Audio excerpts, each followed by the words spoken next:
What's the best advice a lawyer has ever told their client? I once knew a lawyer who represented a client who was a career criminal, from robberies to burning down buildings. The client simply was unable to keep himself from committing crimes. Everybody knew that he was going to end up in jail. This lawyer gave him some very interesting advice. He told him to make a counterfeit $10 bill and keep it in his wallet. The reason is this: the lawyer knew that when his client was finally caught and brought to justice, he was going to be serving jail time, and the federal prisons are a lot nicer than the state prisons. Counterfeiting is a federal crime. Sure enough, this criminal guy got caught, and when he was taken to the local police station to be processed, they found the counterfeit bill. He was charged with state crimes, and also charged in federal court with counterfeiting. The result was that both his sentences, for state crimes and for federal crimes, ran concurrently, and he got to spend his 8 years in a federal prison, where the food is a lot better and the guards are not as mean. Made you walk out of a date.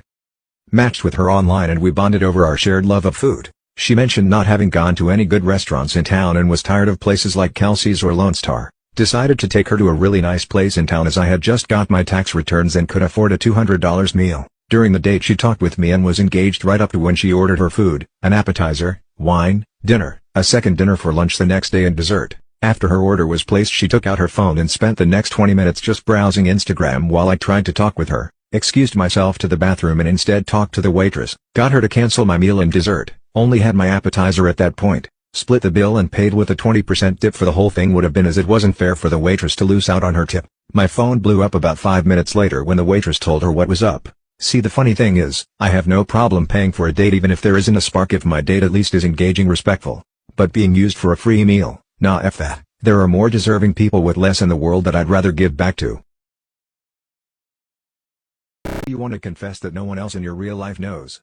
I did a 2-hour online test for college and we had to stay on camera for the whole 2 hours until everyone was done. The problem was I shit myself half an hour into the test and sat in my own shit, not allowed to move, and if I did move everyone would see I shit myself. So I waited until everyone was done and got marks done and could turn off the cameras. I got 100% in the test. In my group of friends consisting of couples in deep relationships, I'm the only single guy. In fact, I don't think I've been in a committed relationship for more than 2 weeks. The idea of being part of a couple has always sounded exhausting and it was something I never really worried about rushing into. I didn't truly realize how lonely I've been until one night playing beer pong. When I was on the same team with one of the ladies, she hugged me after I won the game for us. It didn't occur to me that since leaving home for college, those types of physical gestures that brought me comfort as a kid weren't always there for me anymore as an adult. Students who've got teachers. Story. Well, I was 17 at the time. Not sure how old she was, but I would guess early 30s. I would visit her just to say hello because she was friendly.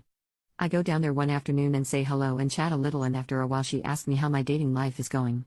One afternoon I go to visit and she asked me, "How come you have so much time to visit me?" A few weeks go by and I'm walking home as a car pulls up nearby and she leans her head out the window and asks if I need a lift. I say sure. Why not? We begin to drive and she says I just need to drop some things off at my apartment. Is that okay? We get to her apartment and she says I can wait on the couch. She comes back from some room and looks at me in a way I've never seen her and says, "You know, out of all the students I talk to, I'm the most comfortable with you." She puts her hand on the back of my head. While this entire time I'm frozen. I don't know what to do. What to say? Nothing. She tells me to relax, grabs my hand, leads me to her bedroom, and well, the rest is history. Former undercover cops. What is the craziest thing you had to do to not blow your cover? My cousin was an undercover ATF, the Bureau of Alcohol, Tobacco, Firearms and Explosives agent. Anyway, they were trying to bust some guys for illegal alcohol distribution and were building a rapport by going undercover. My cousin doesn't take his ATF badge with him when he's undercover because if anyone ever saw it, he could even get shot. He just waited in the car for like an hour and found some good guys to talk to. He walked out of the car towards them and was trying to get some evidence, and some hot-headed black and white cops came over and started harassing them. My cousin couldn't blow his cover. So he was just trying to get out of the situation, but pretty soon the police started getting physical and they beat crap out of my cousin and the guys he is trying to get evidence from. They take them all into the police station only to find out that my cousin is ATF agent. My cousin was pissed because cops aren't supposed to beat people up. He is currently filing a lawsuit against that police department. Former undercover cops. What is the craziest thing you had to do to not blow your cover? My cousin was an undercover ATF, the Bureau of Alcohol, Tobacco, Firearms and Explosives agent. Anyway, they were trying to bust some guys for illegal alcohol distribution and were building a rapport by going undercover. My cousin doesn't take his ATF badge with him when he's undercover because if anyone ever saw it, he could even get shot. He just waited in the car for like an hour and found some good guys to talk to.